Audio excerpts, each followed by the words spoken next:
finalement réussi à l'ouvrir. Bon, tout ce qui est boîte, c'est bon.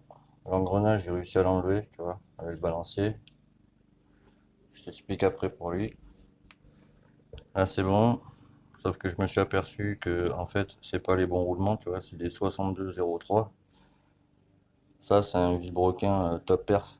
Donc là-dessus, il faut du 62,04 parce que la queue de vilebrequin, elle est plus épaisse. Donc ça a été rentré en force. Ça, c'est des vis de carter et des vis d'allumage. Alors, la boîte est bonne, il faut juste nettoyer parce que tu vois, il y a de l'huile de bagnole qui a été mise dedans. Donc forcément, tu vois, c'est noir, tu vois. Exemple, voilà. Tu vois, la vidange, elle a pas dû être faite souvent. Alors, c'est pas mon client, hein, c'est le gars d'avant. Et regarde. Donc là, ça confirme bien de quel côté la moto elle est tombée.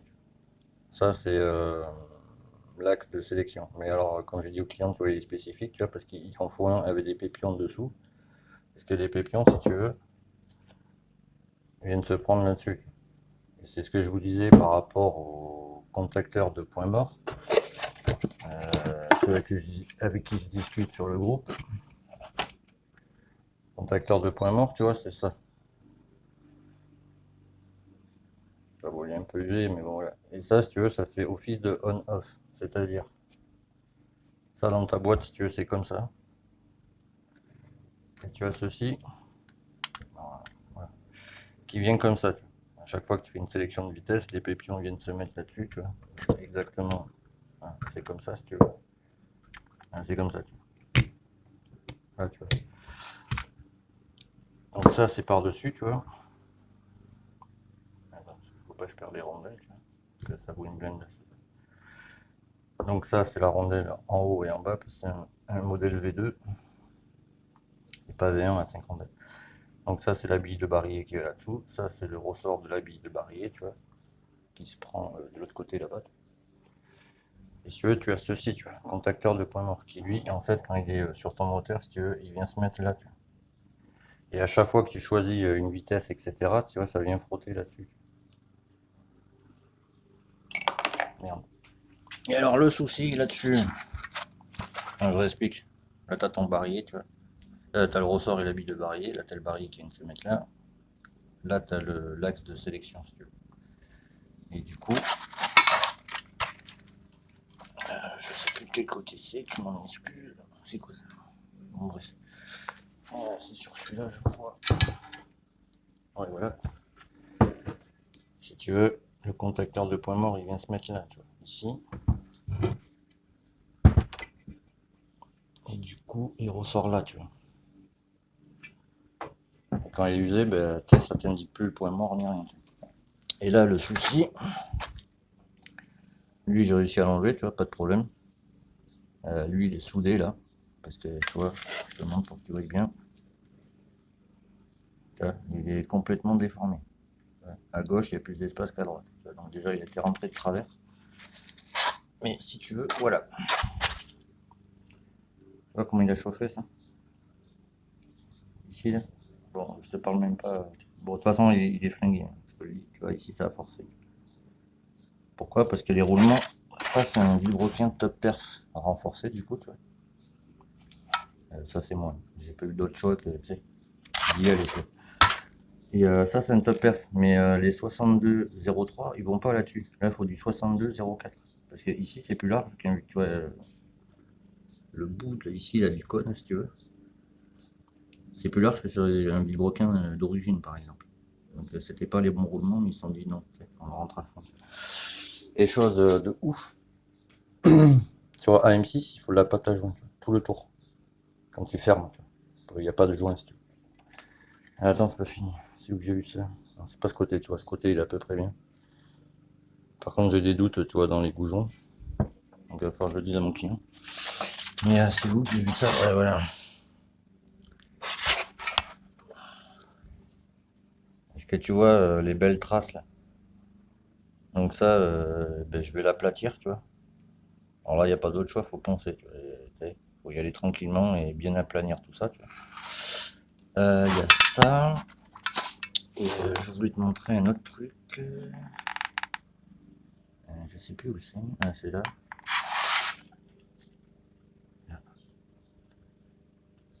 Là, ici, là, les marques. Bon, alors ça, c'est typique. Ça, je sais déjà comment il a été ouvert. Alors, tu peux le faire, mais il y a une manière de le faire. Tu vois, là, voilà quoi. Tu vois, tout ce gras là, ça là, il y a du sable et tout. Tu vois. Les marques partout. Il y a du sable, tu vois. Donc ça, je pense, moi je sais, enfin c'est pas je pense, je sais comment ça, les gens comme ça fonctionnent. Tu vois, le mec, il avait un moteur en rame, c'est pour ça qu'il n'y avait pas de pâte à joindre. Il a fermé le moteur, hein, tu sais, à l'arrache, il a mis un peu d'huile dedans, il a fait tiens, boum, et, juste le temps de tester, voilà. Donc ça, c'est la bêta. Là, j'ai refixé le CDI, mais tu sais, je vais faire ça propre, parce que tu vois, en roulant, le jeune, tu sais, ça va se barrer. Ça, je sais pas. Je vais voir souvent papa ce qu'il veut. Parce que ça, c'est l'ancienne boîte à air, mais tu sais, il faudrait le fixer, parce que comme ça, bon, peut-être ça fait un peu dégueulasse. Et ce que je vous dis sur un M6, parce que c'est un M6, hein, tu vois, là-dedans, t'as un réducteur, tu vois, d'air. Je sais pas si tu as bien le voir. D'origine, tu vois, ça bouche les trous qui sont là-bas, tu vois. Donc ça, quand tu l'enlèves, en fait, quand tu l'enlèves, en fait, tu vois, ça fait comme ça, tu vois. Mais je pense, tu vois, que ça a été redécoupé, tu vois. Donc, bon, ben là, tu peux rien faire, tu vois, parce que si tu mets un cornet, forcément, tout le reste est ajouré, ça sert strictement à rien. Donc, à la rigueur, ce que tu peux faire pour ça, là, moi, je vais pas le faire personnellement, c'est, vu que ça prend pas l'eau, tu vois, tout ce qui est électrique, tu peux te le faire passer dedans, histoire, tu sais, histoire que ça fasse plus propre, machin, etc. Bon, enfin, bref. Et du coup, ouais, je sais, vu que l'axe de sélection est tordu, tu vois, tu es d'accord que tu passes ces vitesses de ce côté, tu vois. Et vu que l'axe de sélection est tordu, tu vois, ça veut dire que la moto, déjà, elle est tombée de ce côté. Donc, ça m'explique pourquoi lui, l'axe, il est tordu. Parce qu'elle est tombée, et il a dû prendre là l'appel, le gars. Après, j'ai pas vu de point de torsion là-dessus. Mais du coup, tu penses bien que, tu sais, je vais vérifier partout. Tu vois, exemple, autre exemple. Tu vois, ici, là. Ça, c'est quand la moto, elle glisse. Donc là, ouais, c'est bon, je sais, elle est tombée de ce côté. Bon, ça va, il a pas plié, parce que c'est des bons bras oscillants, tu vois. C'est comme les bras oscillants des derbies, tu vois. C'est costaud. Donc ça, c'est bon. Mais ça, va falloir que je vérifie, c'est ça que je vous parlais hier. Les tendeurs de chaîne, parce qu'ils sont vissés là-dedans, tu vois. Alors, c'est rien de grave, tu sais, je vais le refaire, c'est pas grave. Mais je sais pas si tu vas bien voir, ouais, voilà. Tu vois, elle est pas droite. Tu vois, ah bah, je comprends, bah, c'est même pas serré, dis donc. Ah c'est bon. Ah bon, bah, c'est rien, faut juste le resserrer, quoi. Bon, d'accord. Bon, bah, tu vois, comme quoi, tu vois, ça, faut y faire gaffe quand vous allez acheter vos motos, tu vois. Ouais, ouais, je vais lui retendre la chaîne au petit jeune. Bah, tu vois, c'était même pas tendu. Donc, ça, par contre, faut pas les enlever. Voilà, là, ce que j'ai fait, j'ai refait passer ça ben, tu sais, sur le côté, comme ça doit être. Là, je te montre. Ah, je précise, normalement, j'avais pas à le faire. Moi, normalement, on m'a embauché pour faire le moteur, tu vois. C'est pour ça. Les 250 balles, ça couvre ça, tu vois. Mais bon, tu sais, je vais pas laisser un jeune conduire là-dessus, il n'y a pas moyen. Question de sécurité. Et ça, si tu veux, avant, ça passait entre l'axe moteur et le moteur. Tu vois. Donc, première bosse, tu veux freiner, c'est mort. Donc, je vais refaire, j'ai refait passer ça bien. Je vais refaire la purge du frein arrière. Je vais enlever le boîtier anti-pollution. Ça, je vous l'ai montré dans l'autre vidéo. Je vous remontrerai dedans comment c'est foutu. Je vais refaire la purge des freins avant. Parce que là, c'est du chewing-gum, t'as vu. Ça, je dirais au papa, mais les pneus, ils sont en fin de vie. Tu vois. Bon, tu peux faire encore, hein, mais tu vois, l'usure, elle est pas loin. Normalement, c'est maximum 1 millimètre. Bon, tu peux rouler encore, mais il faut y aller avec précaution, tu vois. Exactement. L'usure, elle est là, ouais. On va dire que t'as la marge encore un peu, on va dire. C'était un peu foufou. Les plaquettes de frein, je t'avouerai, j'ai pas regardé encore. Mais bon, je pense que t'as compris. Bon, enfin voilà, mais voilà. Moi, tu vois, je fais le moteur, tu vois, mais je vais la sécuriser, tu vois. tout ce qui est frein, tu vois, elle sort pas d'ici tant qu'il n'y a pas de frein. Puis moi en plus je vais aller essayer sur la route, donc bon voilà, t'as compris. Voilà, bon ça avance, c'est cool. Donc je vais sécuriser les freins arrière. Les freins arrière, il me semble qu'ils sont bien. Je vais regarder. Je vais regarder, mais tu sais, vite fait, tu vois. On voit pas là. Elle est où ma lampe? Attends, je vais chercher ma lampe, je reviens. Heureux, je vais chercher ma lampe. Donc voyons ça. Alors l'huile, tu vois, c'est tout le pot qui a coulé dessus. Donc je me dis ça devait pas freiner des masses. On va pas de l'autre côté. Ah, bon, les plaquettes sont en fin de vie. Hein. Celle qui est à l'intérieur, elle est rincée. Donc tu vois, avec du Dot 4, ça sera beaucoup mieux.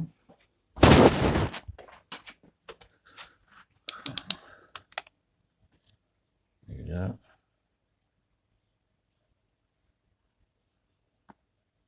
on va pas trop les chiens là-dessus. Je vais pas foutre un coup dessus.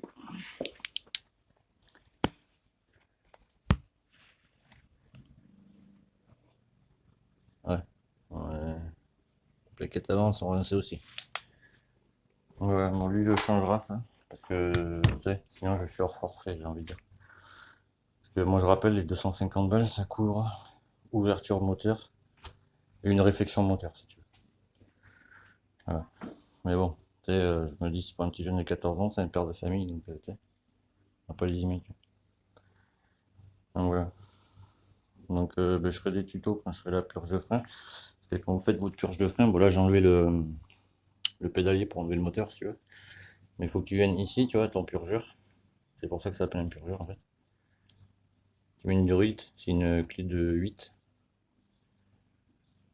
Donc tu mets une durite, c'est relié à une bouteille.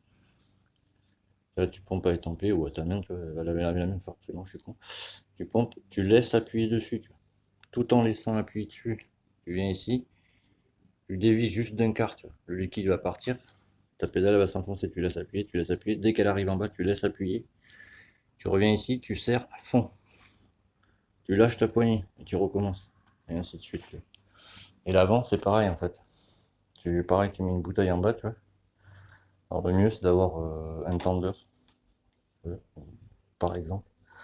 Donc tu viens ici, tu vois, tu pompes comme ça. Là tu laisses appuyer. Tu vas dévisser en bas, tu vois. C'est pour ça qu'il faut un tendeur si t'es tout seul. Tu dévisses d'un quart en bas au purgeur, tu vois. La poignée elle va se ramener, elle va se ramener. Dès qu'elle est contre là, tu revisses là-bas, toi. Tu serres à fond ta poignée, t'as peur si t'es tout seul, je te montrerai. Tu revisses là-bas, tu lâches ta poignée, tu repompes, et ainsi de suite. Et il faut pas que le liquide, en fait, il faut vraiment que ça soit toujours rempli en haut. Et là, quand tu le fais ici, c'est pareil. Le liquide, tu vois, faut pas qu'il soit comme ça, là. Parce que ça va te refoutre de l'air, du coup. Et là, ça, la durite, tu vois, faut la remonter en haut. Et là, c'est pas bon. Faut vraiment que ton liquide, il arrive tout le temps en haut, tu vois, quand tu fais ta purge. Sinon, tu refous de l'air dedans. Et après, ce qui est bien, tu vois, moi, j'utilise que du lipone. C'est pas pour rien. Ça, en frein, c'est nickel. C'est ce que je vais mettre sur la moto, tu vois. Voilà. Donc ça, c'est très bien. L'huile de fourche, ça, c'est un peu plus dur, tu vois. Et pour la boîte, c'est ceci. Alors, je n'utilise que ça. Et pour le mélange, ça je m'en sers pour nettoyer là-bas, tu vois, la Doppler, parce qu'elle est merdique, celle pour l'huile de boîte, tu vois. Et en mélange, tu vois, j'utilise ça, tu vois. 2,5%, ça suffit largement, tu vois. Et ça, si tu veux, quand je fais une vidange, je reverse ça pour nettoyer la boîte. Et après, c'est bon, quoi. Donc tout ça, c'est bon, sauf lui, bien sûr. Et là, tu vois que c'est une V2 parce que alors il y a les 3 rondelles, mais aussi à cause de ça. Tu vois. Sur les V1, ici c'est plus étroit, c'est moins large. Donc ça déjà. Et sur les modèles de V1, tu as une rondelle ici, tu vois. Là celle-là elle est épaulée, tu vois. Le petit creux c'est ça. Donc sur les V2, tu as une rondelle sur lui, une rondelle en dessous, et une rondelle sur le barillet. C'est tout. Sur les V1, tu as une rondelle ici, une rondelle ici, tu vois. Donc ça fait 2, tu vois. Une là, 3. Une là, ça fait 4. Et une autre là. Les V1, 5 rondelles. Les V2, 3 rondelles. Les V1, l'arbre est plus étroit en haut, quoi. Voilà. Tu vois, le roulement, je sais pas si tu veux bien voir. La caméra, ça devrait mieux le faire. C'est marqué là.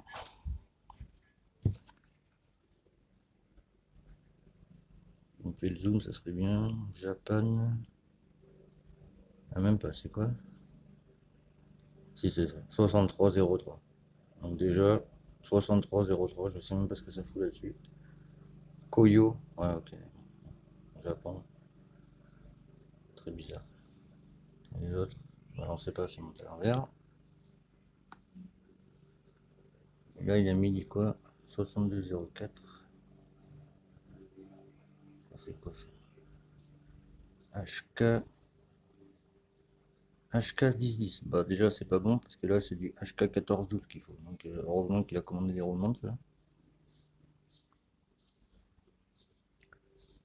Tu vois, là, il y a HK 1412, c'est bon. Mais là, en revanche, pas bon. Ah, c'est pas grave. Et les autres, c'est quoi? Ah, bah, là, il est monté dans l'autre sens, on ne saura pas. Bah, si, je le saurais quand je les enlèverai. Mais c'était pour te montrer, tu vois. Là, France. Ouais, bah, tu sais quoi, il a jamais été ouvert parce que des roulements France, t'en trouves plus maintenant. Ah, sauf si tu vas chez un 2-3 roulements, mais je doute, tu vois. Donc, tu vois, je te laisse voir l'état, tu vois. Il n'y avait pas de pâte à joindre. Donc, il a eu du cul, pardon, de pas rouler avec, tu vois. Parce que vu que les carters, tu vois, pardon, c'est de l'aluminium, bah, ça aurait pu les souder entre eux. Parce que, tu vois, normalement, il faut de la pâte à joindre, tu vois. Surtout les plans de joint, tu vois. Bon, après, il est un peu propre, tu vois, mais, tu vois, ça ici, là, c'est de l'huile de bagnole. Même l'odeur, tu peux pas te louper, quoi. Voilà. Donc, ben, je préviens le client, hein, que ça, c'est tordu, t'as vu. Et là, tu peux pas le louper, hein. Voilà. Et ben, je commencerai à refaire les tutos, hein, pour les freins, frein avant, frein arrière, comment tendre sa chaîne dessus, etc. Et moi, tu vois, j'ai bien fait de me méfier. Parce que Pierre, il m'avait laissé un ancien client des filtres à essence. Bon, mais ils vont pas pour ma machine, ça fait que ça fuit. Donc déjà, bon, t'as compris. Voilà. Bon, je vous laisse là-dessus, hein. Et à très vite. Allez, tchuss.